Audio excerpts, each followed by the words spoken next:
Chapter 1, School of Elements. Introduction. Activity. Let us have a look at how things are arranged at various places, such as in a shopping mall or in your school library. Is there a particular pattern in which things are arranged? Yes, they are arranged as per their category. In a shopping mall, toiletries are kept on separate shelves. Utensils are kept on different racks. Food items are kept in a different section. In your school library also, books are arranged as per their category. Books on various subjects, dictionaries, encyclopedias, and storybooks are grouped on separate shelves. Even at home, your mother often asks you to arrange your textbooks, notebooks, stationery items, clothes, and other accessories in separate drawers. Why are things arranged in a certain way? This is because when things are arranged properly as per their category, it is easy to locate them or retrieve them whenever required. In the same way, elements are classified in a systematic way to study their properties. But this classification did not happen in one day. Many scientists made several attempts to develop the present system of classification. Earlier methods of classification of elements. Earlier, on the basis of their properties, elements were classified as metals and non-metals. But this method of classification was not very successful, as there were some elements which showed properties of both metals and non-metals. They could not be placed in any of the two groups. After several studies, scientists came to the conclusion that the atomic mass can be considered as the basis for classifying elements. Dobereiner was one of the early scientists who attempted to classify elements on the basis of their atomic masses.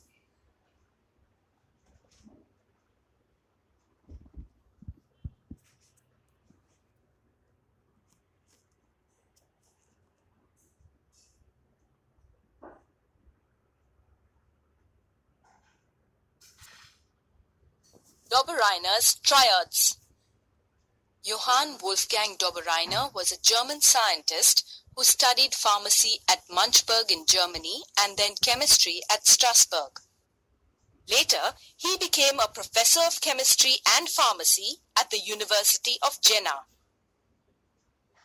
During his study in the year 1829, he came across several groups of three elements or triads which showed similarities in properties. These triads were called Dobereiner's triads. Dobereiner found that in a triad, the atomic mass of the middle element was approximately equal to the mean of the atomic masses of the other two elements. Let us consider some such triads. Lithium, sodium, and potassium form a triad. The atomic mass of lithium is 6.9 and that of potassium is 39. The mean of their atomic masses is 23, which is the atomic mass of sodium. Calcium, strontium, and barium also form a triad. The atomic mass of calcium is 40.1 and that of barium is 137.3. The mean of their values is 88.7. This value is approximately equal to the atomic mass of strontium, which is 87.6. Chlorine, bromine, and iodine form a triad. The atomic mass of chlorine is 35.5 and that of iodine is 126.9. The mean of these values is 81.2, which is approximately equal to the atomic mass of bromine, which is 79.9. Sulfur, selenium, and tellurium also form a triad. The atomic mass of sulfur is 32 and that of tellurium is 128. The mean of these values is 80, which is approximately equal to the atomic mass of selenium, which is 79. However, this method of classification of elements was not very successful because all the elements known at that time could not be arranged in the form of triads. After the failure of Dobereiner's triads, Newlands tried to classify elements in the increasing order of their atomic masses and came up with his periodic table. This periodic table was based on the law of octaves.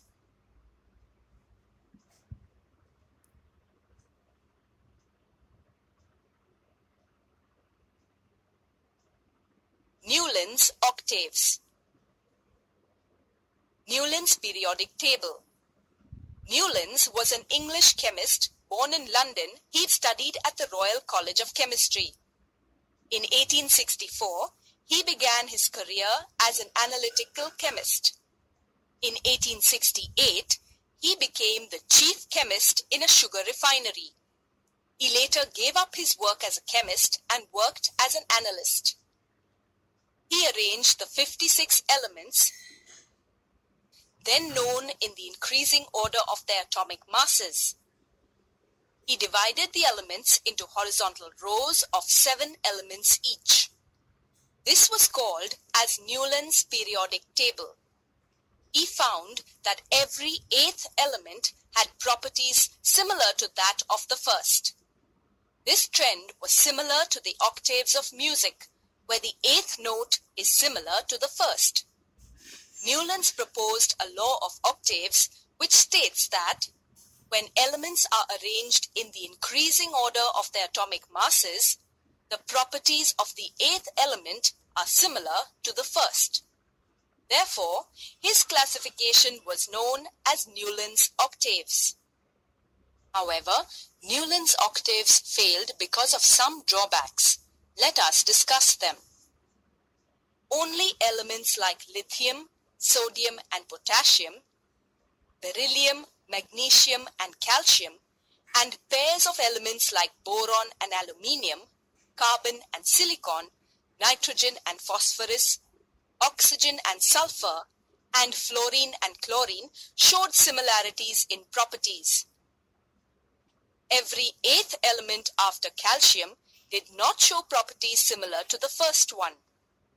Another drawback was that, as more and more elements were discovered, they could not be fitted into Newlands' periodic table. In certain places of the periodic table, he adjusted 2 elements which differed in properties in the same position. This was done to accommodate the existing elements. But this arrangement was not according to the law of octaves. Newlands also could not include inert gases in the table because they were not discovered. Activity: can you identify Dobereiner's triads in Newlands' periodic table? The elements lithium, sodium, potassium appearing in Newlands' periodic table form a triad. Mendeleev tried to rectify the drawbacks in Newlands' periodic table and came up with his periodic table.